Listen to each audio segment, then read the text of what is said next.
Hi, good day and welcome to another educational presentation on TTT compiled by the Ministry of Education in collaboration with NALIS. I am Shalini Sinanan and today we are looking at practice in SEA English Language Arts, in particular section 2 of your SEA ELA paper. Our focus will be on reading comprehension, and I know you're as eager as I am to explore this lesson. But first, let me remind you, please visit our website learn.moe.gov.tt for all your curricular needs, ECCE, primary and secondary.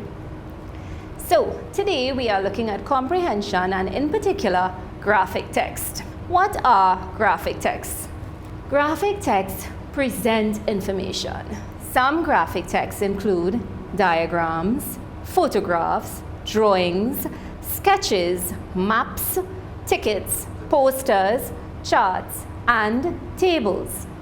What's this section about? The SEA ELA paper assesses your ability to comprehend graphic text. You must critically analyze and respond to questions based on a graphic text.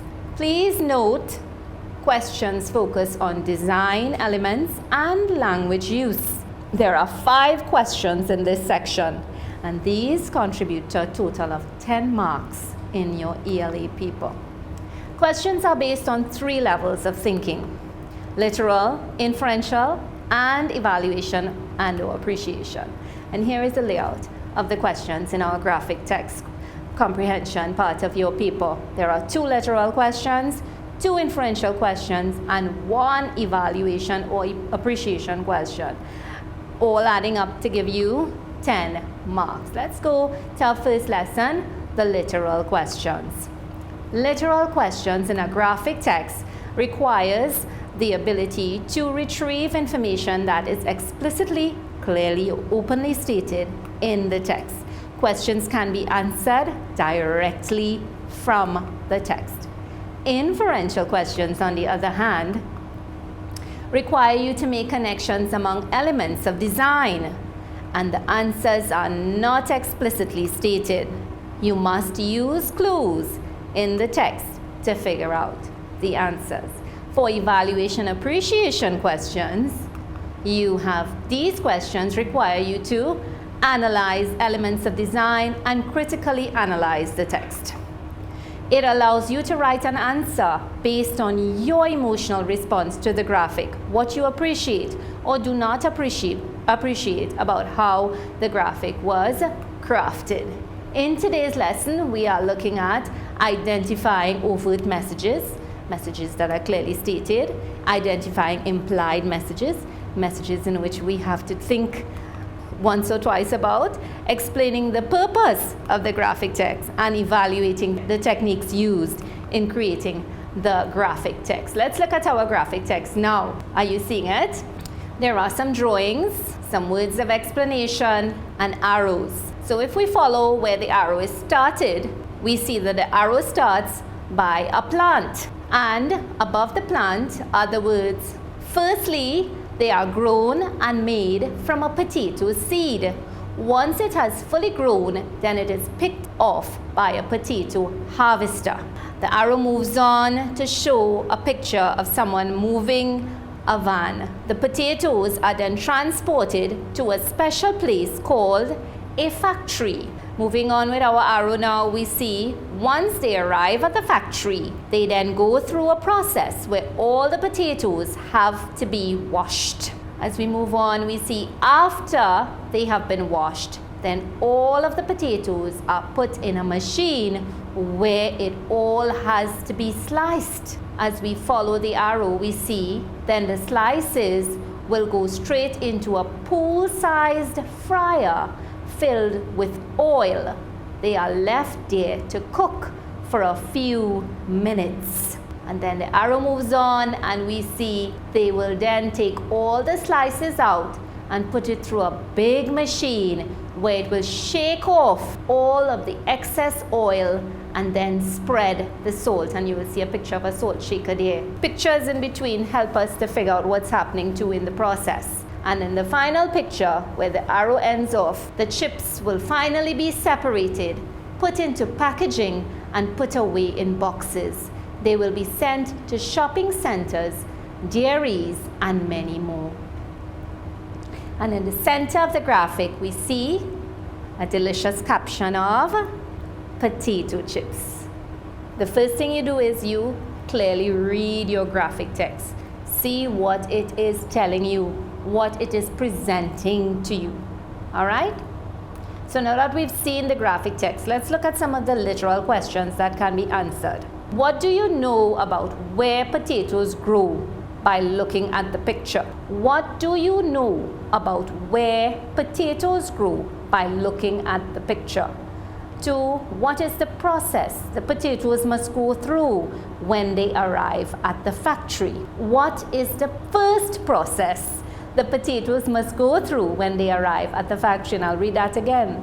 What is the first process the potatoes must go through when they arrive at the factory? And 3, if there were no arrows, what cues in the graphic will guide you about where to begin reading and where to end? If there were no arrows, what cues in the graphic will guide you about where to begin reading and where to end? So, our first question, what do you know about where potatoes grow? By looking at the picture. So, clearly we have to look at the picture and figure out what we are supposed to know about where potatoes grow. Let's go back to our graphic. Are you seeing it clearly? Yes, the first picture is showing us a potato plant growing. Where is it growing? It's growing from the soil upwards, and you're seeing leaves of the potato. But where are the potatoes? You must look at the picture. The potatoes are beneath the soil, right? What do you know about where potatoes grow? We must look at the picture. Remember, the question asks us to look at the picture. So we find the picture on the graphic text, and we see again leaves growing out of the ground and the potatoes growing beneath the ground. All right, what do you know? Leaves grow above the ground. The picture shows the potatoes near the root of the plant. All right, so therefore potatoes are underground, or potatoes grow under the ground. So what do you know about where potatoes grow by looking at the picture? By looking at the picture, we see that potatoes grow underground. By looking at the picture, we see that potatoes grow underground from the picture. Let's go to the next question. Literal questions are seen clearly in the text. What is the first process? What is the first process the potatoes must go through when they arrive at the factory? So we go back to our graphic text. And we know in the first picture, the potatoes are growing underground. And then we see the potatoes are transported to a special place called a factory. So the truck is showing us, the truck is indicating to us, right? The first process, we know we have to look for the first process at the factory. Where are we finding our answer? The picture of the truck is a guide of where we should go, all right? The truck carries the potatoes through the factory. Our job is to figure out what is the first process that happens at the factory.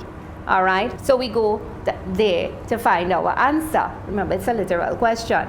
Once they arrive at the factory, they then go through a process. All right, the potatoes going to the factory. Once they arrive at the factory, they go through a process. And what is that first process? You're reading it right there. The potatoes have to be washed. What is the first thing that happens to the potatoes? They have to be washed. So we have our answer. Potatoes have to be washed when they arrive at the factory. This is the first process. So the first process the potatoes must go through once they arrive at the factory is they have to be washed. If there were no arrows, what clues in the poster will guide you about where to begin reading and where to end? How will you know where to begin reading and where to end? Remember, in the beginning when we were reading the text, we knew the arrows were pointed to where you had to start and where you ended, and that's how we knew.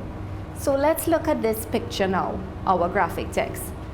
How will we know where to begin reading and where to end if there were no arrows? What would indicate to us? What would help us? Remember, we have to know where to begin and where to end. We must make that connection. The arrows indicate that this is a sequence of activities. All right, and we said that at the beginning. Are there any words that indicate the sequence? Yes, there are words that indicate sequence. You've learned this since infant. Beginning, first, firstly, then, initially, right? To begin the sequence, we know first, firstly, initially, at the beginning, all right? And some sequence words for end, lastly, finally. So here are keywords that we can look for that would help us figure out where to begin and where to end. Are there keywords like that in our graphic text? Let's go to our graphic text. Here we have no arrows. Let's look at our wording, however. In the very first caption, where the potato is growing in the plant, from the plant, underground, firstly, they are grown and made from a potato seed. So we have our keyword there. It is sequenced correct. That is the first thing that happens. It grows underground. Then it's transported to the factory. Then it goes through the process of being washed. Then after which it is sliced, right? And then the potatoes are put in a machine after being washed and sliced. Then the slice is going to a pool-sized fryer and they are fried in lots of oil. And then the slices are taken out and put through a big machine and the oil is shaken off, the excess oil is shaken off, and then we spread salt on them. And finally, they are separated, put into packaging and put away in boxes. So do we have our beginning and our ending? Yes. We have firstly, which would be our beginning, and finally, which will be our ending. These are all sequence words, those that are circled. If there were no arrows, what clues in the poster will guide you where to begin and where to end our reading? Sequence word in the text for begin, firstly, we saw it. Sequence word in the graphic for end, finally. Therefore, begin here, firstly, and end here, finally. So you know where to begin and where to end. So if there were no arrows, you would know exactly where to begin reading and where to end reading based on these sequence words that the graphic text has, firstly and finally. So the words firstly and finally will indicate where to begin reading and where to end. Let's go to some inferential questions. Remember, inferential questions are questions where we have to read between the lines in the text, right? The answers are in the graphic text, but they are not explicitly stated. Here are some inferential questions for our graphic text on the potato chips. Why do you think a machine is used to slice the potatoes? Why do you think a machine is used to slice the potatoes? Give the meaning of the word excess as used on the poster. Give the meaning of the word excess as used on the poster. And why do you think the potatoes are washed before they are sliced? Give a reason for your answer. Why do you think the potatoes are washed before they are sliced? Give a reason for your answer. These ask you to look at the graphic and make connections with your experiences and real life situation. The first question, why do you think a machine is used to slice the potatoes? Give a reason for your answer. So, where can we find the information? The machine slices all the potatoes. All right, the machine slices all the potatoes. That's a lot of potatoes. After they have been washed, then all of the potatoes are put in a machine where it all has to be sliced. All right, so one machine is slicing up a whole bunch of potatoes, a lot of potatoes, right? All of the potatoes are put in the machine and they are all sliced. Let's make a connection. It is a potato chips making factory. Many potatoes need to be sliced in a short space of time. All the potatoes are being placed in the machine to be sliced. Wouldn't we like to have that machine at home when our mama asks us to slice potatoes? Therefore, the machine can slice many more potatoes at one time. All right, the machine slices a lot of potatoes at one time. So if people were used, would they be able to slice as many potatoes as the machine? I don't think so, no. All right, so possible answers. Why would we use a machine? The machine can slice a lot more potatoes at one time than a person. It is a chips making factory, so a lot of potatoes will need to be sliced. The machine can do this and faster. A machine can produce more sliced potatoes than if the factory used people to slice the potatoes. So all those were possible answers. Why do you think the potatoes are washed before they are sliced? Give a reason for your answer. Why do you think the potatoes are washed before they are sliced? Give a reason for your answer. Do you wash your fruits and vegetables before you use them in the kitchen? What do I know? Firstly, they are grown and made from a potato seed. Once it is fully grown, then it is picked off by a potato harvester.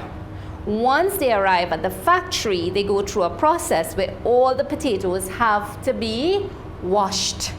After they've been washed, all the potatoes are put in a machine where they have to be sliced. Let's make a connection. Where is the potato growing? Underground.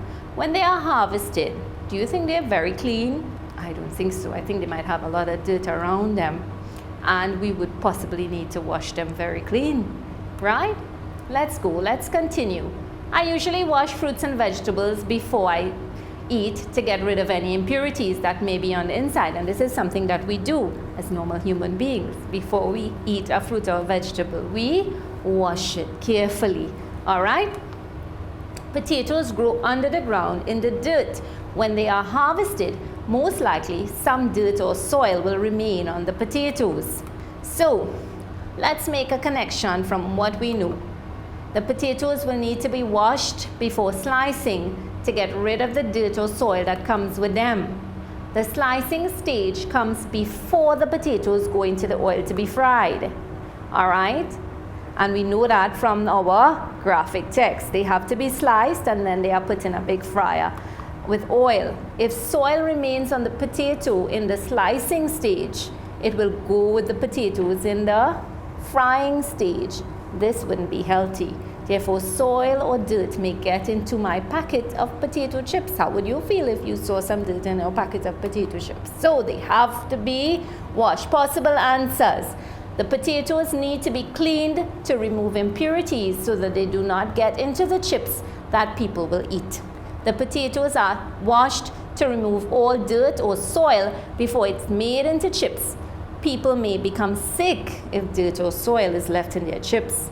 The potatoes are washed to take out all the dirt or soil before it is cooked so that people will not get dirt or soil in their chips.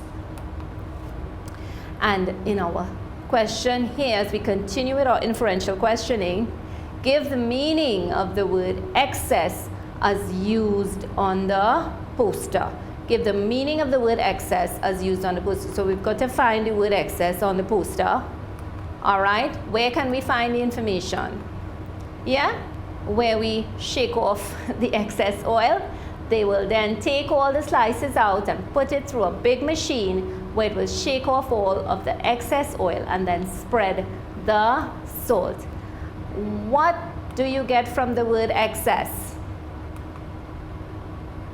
They will then take all the slices out, put it through a big machine where it will shake off all of the excess oil and then spread the salt. We found the word excess.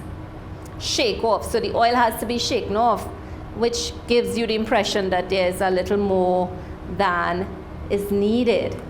Isn't that so? When something is fried, oil remains on it. We know this. Sometimes we refer to something as oily, and this means too much oil or more than you would like remains on it. At home, we don't shake it off. We might take a napkin and press it to get rid of the excess oil. So what do we do to take some of the oil? We put it through a big machine where it is shaken off. All right? We put the potatoes through a big machine where the excess oil is shaken off. and then we spread salt. So we found the word excess. We know we have to shake off the oil. Let's make our connection. Shake off oil, the excess oil. And then, so shake off what? All that is not needed or that there is too much of. So excess, too much, more than is needed, more than is necessary. This will then take all the slices out and put it through a big machine. So we're putting the potatoes through a big machine and shake off all the excess oil before we spread our salt. So excess, too much, more than is needed, more than is necessary.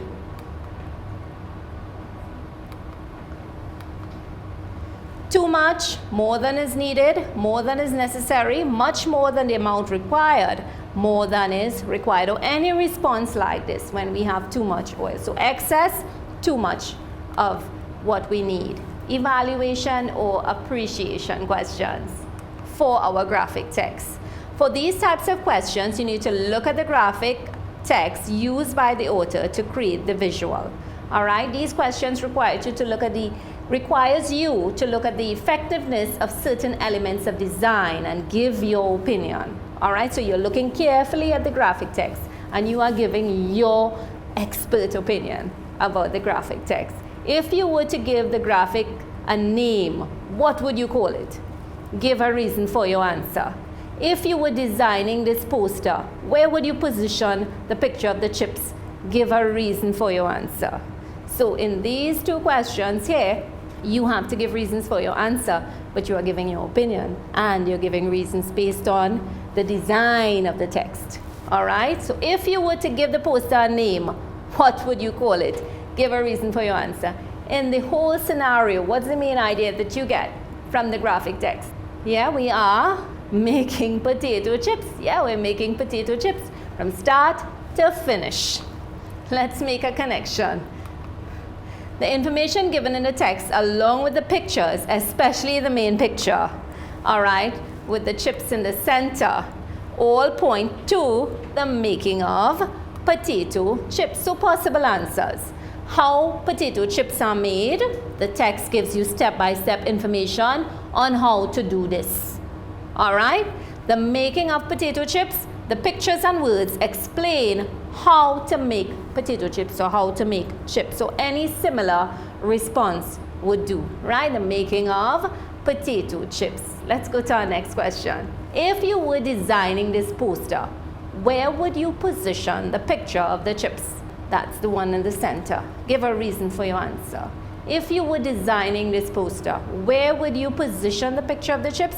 And give a reason for your answer. Let's look at the picture again. Our graphic text here with the making of potato chips. And in the center, we see a large helping of already made potato chips, which we all like. So, do we like where it is positioned? If you were creating it, where would you position the potato chips? That looks about right to you? Or somewhere else? What would be your answer? Here are some possible answers. The picture is the main outcome of the instructions given to make potato chips. So I think it will want to remain where it is, in the middle. The picture is the main outcome of the instruction, because this is what we're doing, we're making potato chips, right? So I think it will want to remain where it is, in the middle. Here's another possible answer. The picture shows the final stage in the process of making chips. So I would put it nearer to the end. The picture shows the final stage in the process of making chips. So I would put it nearer to the end. Remember, once you could substantiate your answer with a plausible response, you will get your mark. So you must write your answers carefully. Take your time. You will get there. So if you were designing this poster, where would you position the picture of the chips? And give a reason for your answer. And in both answers we see the first one, the position in the middle is right, correct, because it is right where it is supposed to be. It is the main idea of the story. So we put it in the middle. I think this picture shows the final stage, so I'll put it nearer the end. So this brings us to a close of our comprehension of graphic text. Remember, Answers to literal questions are stated explicitly in the text. For inferential questions, connections need to be made among elements of design. Answers to evaluation or appreciation questions are based on the reader's judgment and emotional connections to the text. And remember, always remember, justify your answers and support them with details from the text.